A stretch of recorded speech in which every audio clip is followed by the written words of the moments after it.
की जो नियुक्ति हमारी हुई है उसके अंदर संदीप पाठक जी आए और उन्होंने शपथ ग्रहण किया कि हम हरियाणा को विकसित करेंगे, शिक्षित करेंगे, भ्रष्टाचार खत्म करेंगे, अच्छी शिक्षा की व्यवस्था देंगे, अच्छी चिकित्सा की व्यवस्था देंगे और हरियाणा में आमूलचूल परिवर्तन करेंगे। आम आदमी पार्टी ने तय किया कि इसके बाद हम इस संगठन का निर्माण सर्कल लेवल तक करेंगे।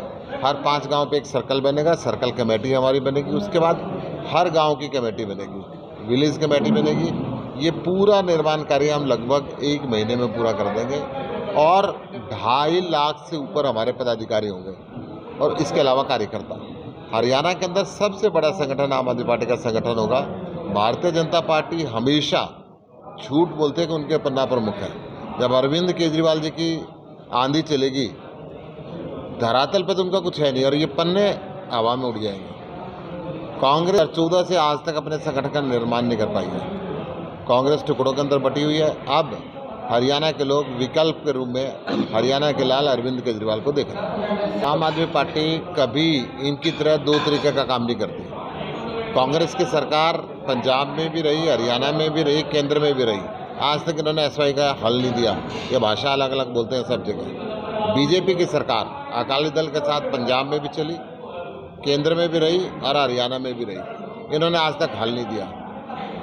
अरविंद केजरीवाल जी हिसार के अंदर आए थे, उन्होंने कहा था कि पानी बांटने का काम प्रधानमंत्री का है। अरविंद केजरीवाल जी की बात को डिट्टो भारत के सुप्रीम कोर्ट ने भी किया कि केंद्र सरकार तमाशा नहीं देख सकती दूर बैठ के। केंद्र सरकार इसका फैसला करे।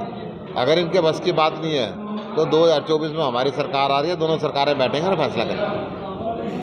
देखो, गठबंधन का क्या हो पता नहीं, लेकिन 24 में हम इस सीट की लड़ाई खत्म कर देंगे। आम आदमी पार्टी का विधायक होगा, मजबूती से पूरे हरियाणा में आम आदमी की सरकार होगी। और जो ये राजनीति जिस तरीके की होती आई है हरियाणा में लगातार, सिर्फ धोखेबाजी की, भ्रष्टाचार की, लोगों को पीछे रखो, किसानों को लूटने पीटने का काम करो, मजदूर के हाथ को काम मत दो, तो जो जिस तरीके की व्यवस्था बनी है पिछले जब से हरियाणा बना, उसको बदलने का काम करेंगे। और उसी के लिए ये पूरी रणनीति, रूपरेखा, ब्लूप्रिंट वो आम आदमी पार्टी ने तैयार किया है।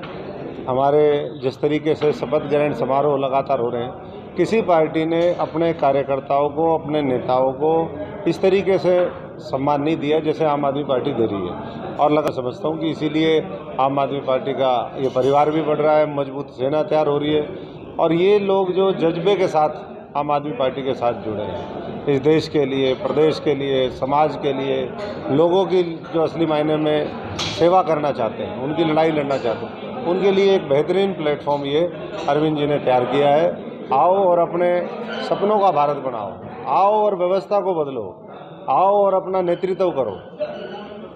एक का नतीजा तो अभी 9 तारीख को आ जाएगा। 9 तारीख को एक विपक्ष आपके समक्ष प्रोग्राम है।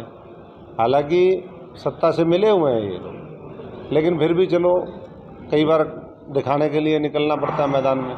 उस दिन पता चल जाएगा एक है या नहीं है। वहाँ के नेता सारे इकट्ठे होते हैं नहीं। आज भी चंडीगढ़ में एक नहरी प्रेस कॉन्फ्रेंस थी। तो कांग्रेस तो हमेशा गुटबाजी का शिकार रहती है और गुटबाजी की वजह से ही आज पूरे देश के अंदर ये हाशिए पे पहुंच गई है। और मुझे नहीं लगता कि आने वाले समय में भी कोई इस तरह की गुंजाइश है कि कोई इस पार्टी का रिवाइवल होगा, क्योंकि मानसिकता जब वैसी बन जाए, जब तक मानसिकता नहीं बदली जाएगी, जब तक कार्यशैली नहीं बदलेंगे, तब तक कहाँ से सुधार होगा। आज भी संगठन निर्माण तो 9 साल में, जैसे गुप्ता जी ने कहा, 9 साल से संगठन नहीं बना पाए। नीचे की लड़ाई, ऊपर की लड़ाई, सारे जगह तो लड़ाई है। आम आदमी पार्टी जिस तरीके से काम कर रही है, मैं समझता हूँ कि उसके साथ जुड़ेंगे तो लोगों को न्याय मिलेगा। आह्वान है हमारी सबकी तरफ से कि साथियों आओ और बदलाव के लिए जो है आम आदमी पार्टी का, अरविंद केजरीवाल जी का पूरा साथ दो और नया नेतृत्व हरियाणा से 2024 में छांटो। देखो, दिल्ली सरकार तो किसी फंड के लिए काम मना नहीं करती।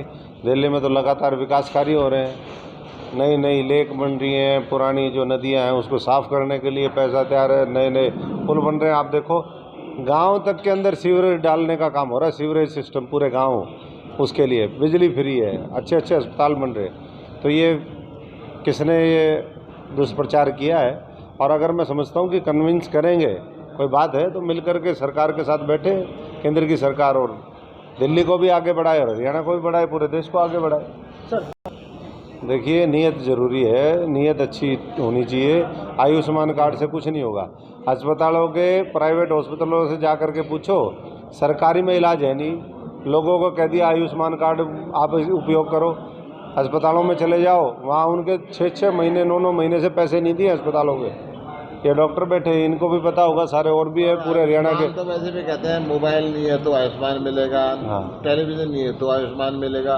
अब घर में कहीं ना कहीं से आदमी मोबाइल सबके पास है, टेलीविज़न भी कहीं ना कहीं सबके पास है। आयुष्मान की परिभाषा को बदलना पड़ेगा।